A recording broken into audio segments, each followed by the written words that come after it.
নমস্কাৰ জব আপডেটৰ নতুন ভিডিঅ' এটাত স্বাগতম জনালোঁ সকলোকে।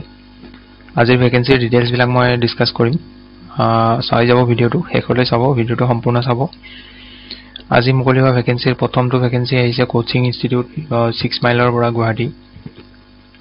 1 নম্বৰ পোষ্ট হৈছে অফিচ কোঅৰ্ডিনেটৰ কাম DTP operator. Qualification degree pass কৰা হ'ব লাগিব, লগতে কম্পিউটাৰ নলেজ লাগিব। চেলাৰী 8000 পাৰ মান্থ দিয়া হ'ব।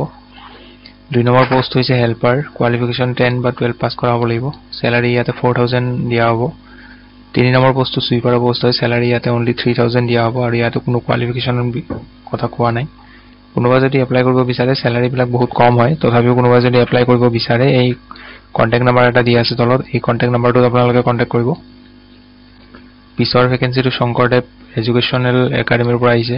পোষ্ট আহিছে ইয়াতে টিচাৰৰ পোষ্ট হয়। ইয়াতে subject wise English, mathematics, economics, business studies, political science, history, Hindi আৰু ছচিয়লজি। কোৱালিফিকেশ্যন মাষ্টাৰ ডিগ্ৰী কৰা হ'ব লাগিব ৰেচপেক্টিভ ছাবজেক্টত, আৰু লগতে ইংলিছ ফ্লুৱেণ্ট হ'ব লাগিব। আৰু accountancy for HS section, higher secondary section and graduate teachers for pre primary section. তাৰ লগতে আৰু এটা পোষ্ট আছে ইয়াতে এডমিনিষ্ট্ৰেটৰ পোষ্ট হয়। এইটো পোষ্টৰ কাৰণে কোৱালিফিকেশ্যন ডিগ্ৰী পাছ কৰা হ'ব লাগিব আৰু ইয়াতে দিয়া আছে preferably defence or NCC background. এইটো অনলি এডমিনিষ্ট্ৰেটৰ পোষ্টৰ কাৰণে হ'ব। Remuneration is not a constraint for suitable candidate. যদি ভাল সুইটেবল কেণ্ডিডেট পায় তেতিয়াহ'লে তেওঁলোকৰ চেলাৰী ভাল হ'ব।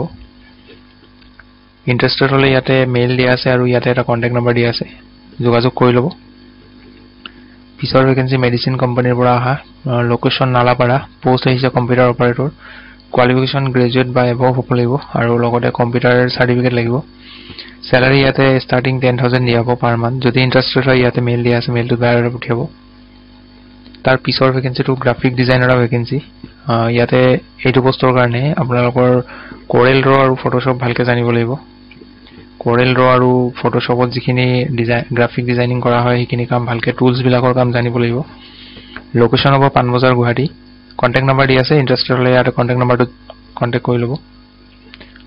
পিছৰ ভেকেন্সিটো ডাইৰেক্ট ৰিক্ৰুটমেণ্টৰ ভেকেন্সি হয়। এইটো পোষ্ট আহিছে মাৰ্কেটিং মেনেজাৰ। 2 নম্বৰ পোষ্টটো sales executive. Qualification non matric to graduate বুলি দিয়া আছে।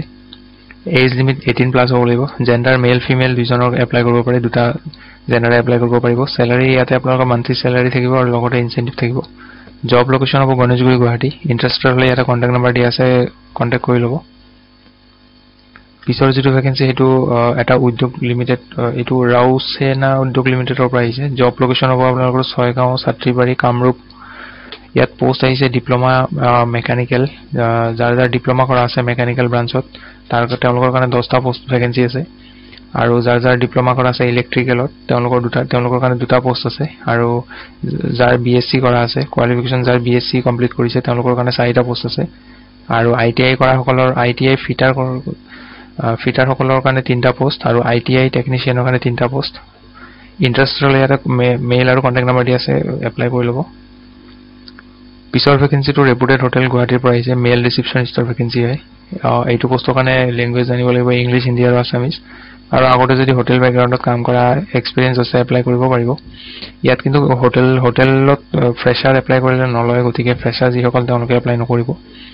পিছৰ পোষ্টটো মেল হাউচকিপিং ষ্টাফ। ইয়াৰ কাৰণে ক্লাছ 10 পাছ কৰা হ'লেও এপ্লাই কৰিব পাৰে। আৰু পিছৰটো মেল ষ্টাফ কুকিঙৰ কাৰণে। কিবা যদি আৰু বিশেষ জানিব লগা থাকে আপোনালোকে এই নাম্বাৰটোত কল কৰিব, কল কৰি তেওঁলোকক সুধি ল'ব কল কৰি। এইখিনি আছিলে আজিৰ দিনটোৰ ভেকেন্সিৰ আপডেট। ভিডিঅ'টো ভাল পালে লাইক এটা কৰি দিব। লগ পাম পুনৰ এটা নতুন ভিডিঅ'ত। আজিলৈ আহোঁ, ধন্যবাদ।